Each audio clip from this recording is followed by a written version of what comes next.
నూతన సంవత్సర వేడుకలను ప్రజలు సుఖ సంతోషాలతో జరుపుకోవాలని, ఎలాంటి అవాంఛనీయ సంఘటనలు చోటు చేసుకోకుండా చర్యలు చేపట్టినట్టు సిఐ ప్రవీణ్ కుమార్ అన్నారు. హనుమకొండ జిల్లా ధర్మసాగర్ మండల కేంద్రంలో స్థానిక పోలీస్ స్టేషన్లో ఏర్పాటు చేసిన మీడియా సమావేశానికి సిఐ పాల్గొని మాట్లాడుతూ ధర్మసాగర్, వేలేరు మండల ప్రజలు నూతన సంవత్సర వేడుకలను ప్రశాంతంగా నిర్వహించుకోవాలని సూచించారు.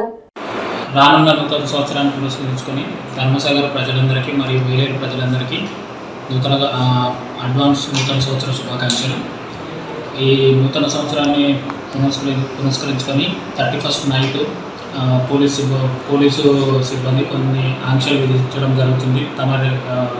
ప్రజలందరి మంచి చెడులు దృష్టిలో పెట్టుకొని నూతన సంవత్సరాన్ని స్వాగతిస్తూ 31st డిసెంబర్ రోజు జరుపుకునే వేడుకలను శాంతియుతంగా, సేఫ్గా, జాగ్రత్తగా జరుపుకోవాలని కోరుకుంటున్నాను.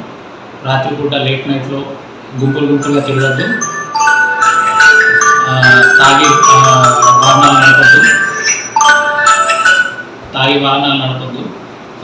తల్లిదండ్రులకు ముఖ్య గమనిక ఏంటంటే మైనర్లకు మెయిన్గా వాహనాలు ఇవ్వద్దు.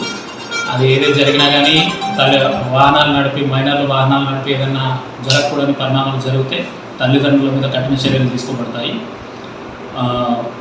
గుంపులుగా లేట్ నైట్లో రోడ్ల మీద తిరగకుండా శాంతియుతంగా నూతన సంవత్సర వేడుకలు జరుపుకొని నూతన సంవత్సరాన్ని స్వాగతించాలని కోరుకుంటూ ముందుగా ధర్మసాగర్ అండ్ వేలేరు ప్రజలందరికీ నూతన సంవత్సర శుభాకాంక్షలు.